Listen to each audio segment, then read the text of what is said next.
परिवार जुड़ा, लाखों का परिवार जुड़ा है। तो कई बार हमारे बच्चे हार भी जाते हैं, किसी रोग से, व्यापार से, कंपटीशन से हार जाते हैं। वो हमारे पास आते हैं तो हम उनको एक ही बात कहते हैं, बेटा तो दुनिया की नजर में जरूर हारा, मेरी नजर में तू जीता है।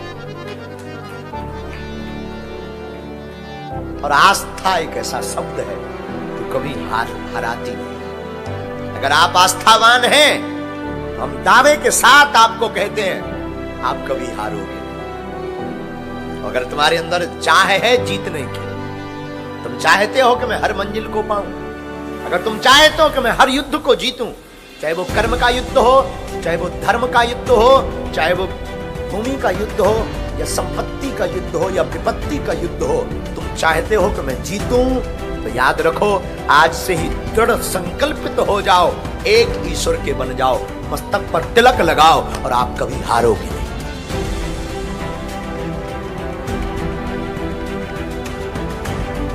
आपको कोई हरा नहीं सकता, आप कभी मात नहीं खाओगे। ईश्वर पर आस्था रखने वाला कभी मात नहीं खाओगे। आस्था मतलब शरणागत। आस्था का अर्थ जानते हो? स्वतंत्र हो जाना, जाकर के कह देना तुम हमारे और हम तुम्हारे। आस्था का मतलब है ईश्वर से नाता बना लेना, संबंध जोड़ लेना।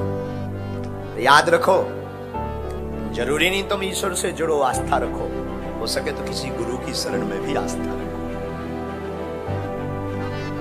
क्योंकि तुम्हें, तुम्हारे जीवन में तुम्हारा माइंड ना बहुत उल्टा है। तुम भगवान से भी प्रश्नों के उत्तर चाहे। हद ये है, तुम जिस भगवान को अंतर्यामी कहते हो उसी को लिस्ट पकड़ाते हो कि लड़के की शादी हो जाए। जब वो अंतर्यामी है तो फिर लिस्ट की क्या जरूरत है?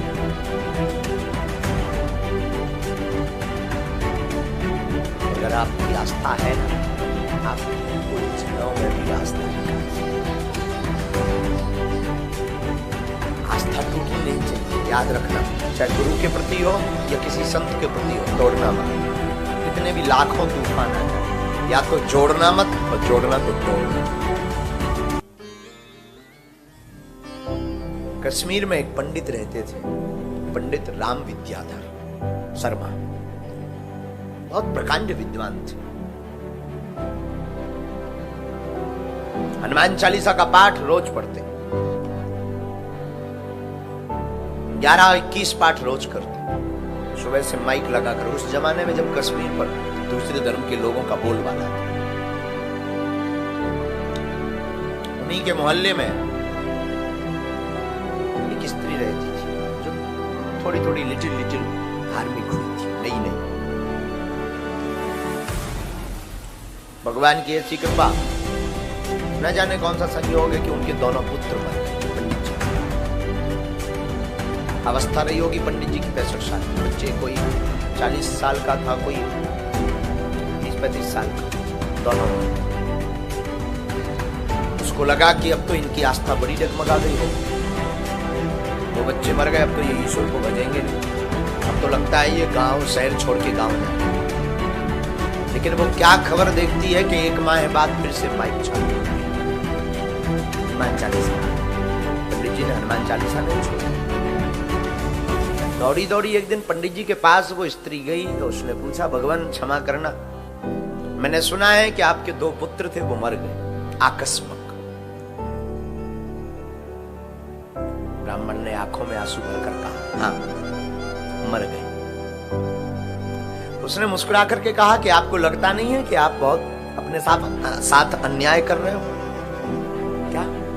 तुम जिस ईश्वर को दिन रात भज रहे हो, हनुमान चालीसा पढ़ रहे हो, तुम्हें लगता भगवान है भी? अगर भगवान होता तो वो तुम्हारे साथ इतना अन्याय क्यों करता, इतना अत्याचार क्यों करता?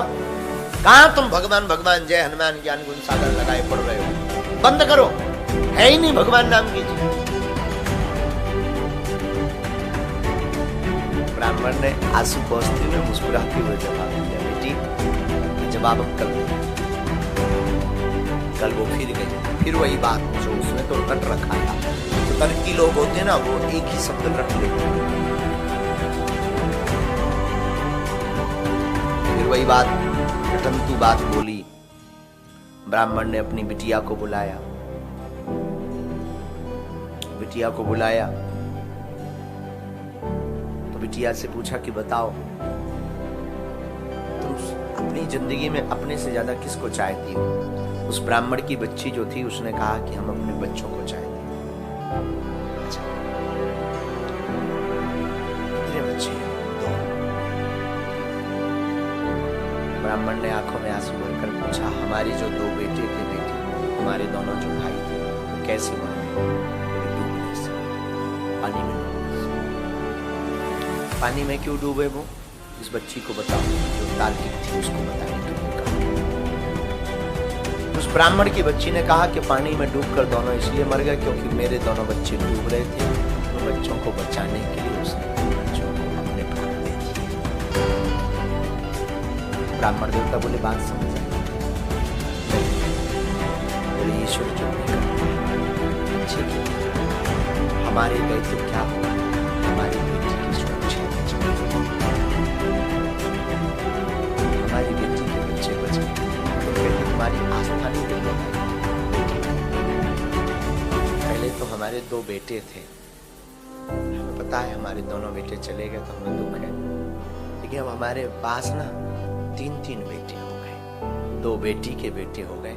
अब बिटिया भी हमसे कह रही थी 10 दिन पहले, पापा तुम चिंता मत करना, तुम रोना नहीं, आज से मैं तुम्हारा बेटा। तुम किस ईश्वर की बात कर दी? उस ईश्वर जिसने हमें जन्म दिया, उस ईश्वर की बात कर दी जिसने हर संकटों से हमें बचाया। तुम कहती तुम्हारी आस्था क्यों नहीं ली, तुम ईश्वर को क्यों भज रहे हो? मैं भजूं क्यों ना? जिसने जन्म दिया, जिसने बच्चे दिए, जिसने परिवार दिया, उसे मैं एक जन्म तो क्या, वो पूरा संसार भी ले ले तब भी मैं उसको नहीं छोड़ूंगा। जो देता है वो लेता है, उसने ही तो दिया। ये संसार बनाया किसने?